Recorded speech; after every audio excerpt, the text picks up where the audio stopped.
السلام علیکم، میں ہوں زینب۔ امید کرتی ہوں آپ سب خیریت سے ہوں گے۔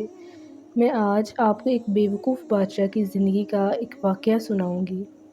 میں کوشش کرتی ہوں کہ اپنی ہر ویڈیو میں آپ کے لیے ایک نیا سبق موز واقعہ لے کر حاضر ہوں، اور امید ہے کہ آپ اس واقعہ سے کچھ سیکھنے کی کوشش کریں گے۔ ایک ملک تھا، اس میں بڑا نرالا کمپٹیشن ہوا۔ امیزنگ، حیرت ناک۔ بادشاہ تو بادشاہ ہوتے ہیں نا، جو مرضی اعلان کر دیں۔ اس ملک کے بادشاہ نے اعلان کیا کہ پورے ملک میں چیک کرو سب سے بڑا بیوقوف کون ہے، اس کو تحفہ دیں گے۔ شروع ہو گیا مقابلہ۔ عجیب عجیب بیوقوف آتے تھے، اپنے کرتب دکھاتے، اپنی باتیں دکھاتے۔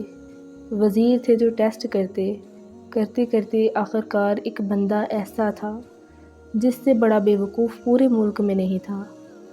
بادشاہ کے سامنے کھڑا کر دیا، کہا بادشاہ سلامت، بڑے تجربے کیے، بڑے ٹیسٹ کیے، یہ ہمارے ملک کا سب سے بڑا بیوقوف ہے۔ بادشاہ نے کہا چیک کر لیا؟ کہا چیک کر لیا۔ بادشاہ نے اپنی مالا اتاری، سونے جواہرات کی اس بیوقوف کو پہنا دی۔ اب وہ بڑا خوش گر گیا۔ تھوڑے دن ہوئے تو بیوقوف کو پتہ چلا کہ بادشاہ سلامت بڑے بیمار ہیں۔ اچھا، میں بھی جاؤں گا دیکھنے۔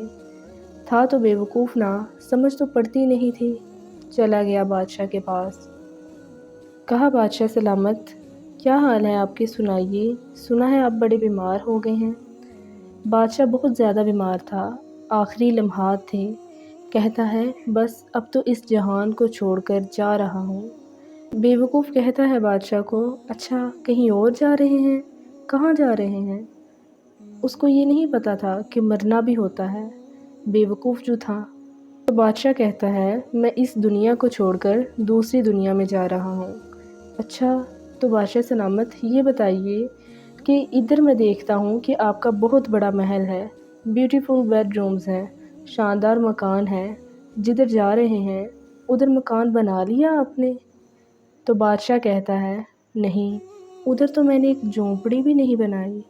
اچھا، بادشاہ سلامت میں دیکھتا ہوں آپ کے پاس بہت پیسہ ہے، بڑا مال ہے، آپ تو بانٹتے بھی سونا ہی ہیں، سونے کے جواہرات کے ڈھیر لگے ہوئے ہیں آپ کے پاس، جدھر جا رہے ہیں ادھر پیسے بھجوائے کہ نہیں بھجوائے؟ کہتا ہے میں نے 1 روپیہ بھی نہیں بھجوایا۔ اچھا بادشاہ صاحب، میں دیکھ رہا ہوں آپ کے آس پاس بڑے خادم خادمائیں، کنیز، غلام، ہر طرف آپ کی خدمت گار ہیں، جدھر جا رہے ہیں ادھر کچھ خادم، کنیز، خادمائیں بھجوائے کہ نہیں بھجوائے؟ بادشاہ نے کہا ادھر تو کوئی خادم نہیں ہوگا۔ اس بیوقوف نے بڑے کمال کا کام کیا۔ اس نے وہ مالا اتاری اور بادشاہ کے گلے میں پہنا دی۔ کہا حضور، پھر مجھ سے بڑے بیوقوف تو آپ ہوئے نا۔ آپ کو پتہ ہے کہ آپ کہیں اور جا رہے ہیں، آپ کو پتہ ہے کہ آپ اس دنیا سے کسی اور دنیا میں جا رہے ہیں۔ نہ گھر بنایا، نہ پیسے بھجوائے، نہ خادم بھجوائے، کرو گے کیا ادھر؟ بظاہر تو یہ ایک آیت ہے، مگر سچ بتاؤ یہ کتنی بڑی چوٹ ہے۔ ادھر سے تو جانا ہی ہے نا، تھوڑے ہی دن رہ گئے ہیں، ہمیں نہیں پتہ کہ آج کا دن اور آج کی رات بھی زندہ رہیں گے کہ نہیں، لیکن جیسے ہی آنکھیں بند ہوئیں، جیسے ہی سانسیں ختم ہوئیں، ادھر کیا ہے میرے پاس، کبھی سوچا ہم نے؟ کتابوں میں لکھا ہے کہ جب انسان مرتا ہے نا، قبر میں جاتا ہے تو گھر والے کہتے ہیں میت نے پیچھے کیا چھوڑا، لیکن فرشتے کہتے ہیں کہ میت نے آگے کیا بھیجا۔ بتاؤ نا ادھر کیا بھیجا؟ ادھر گھر ریڈی کیا کہ نہیں؟ ادھر کوئی پیسے بھیجے کہ نہیں ہم نے؟ اللہ فرما رہا ہے کہ تو اپنا خزانہ میرے پاس جمع کروا، میں تجھے لوٹاؤں گا۔ ذرا سوچیں، ہم نے جمع کروایا کہ نہیں؟ یہ سوچنے والی بات ہے۔ یہ سب ادھر ہی رہ جانا ہے، کتنا کھا لوگے، کتنا پہن لوگے، جو پڑا ادھر ہی رہ جانا ہے۔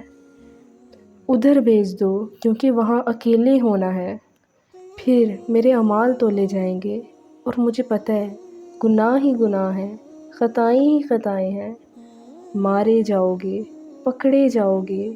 اگر اللہ صدقہ قبول کر لے، کچھ نیکیاں ایسی کر جائیں جو آخرت کے اکاؤنٹ میں جمع ہو جائیں۔ اللہ ہم سب کو زیادہ سے زیادہ نیکیاں کرنے کی توفیق دے، آمین۔ زینب کو دیجیے اجازت، اس امید کے ساتھ کہ اگلی بار ایک اور ویڈیو لے کر آپ کی خدمت میں حاضر ہوں گی۔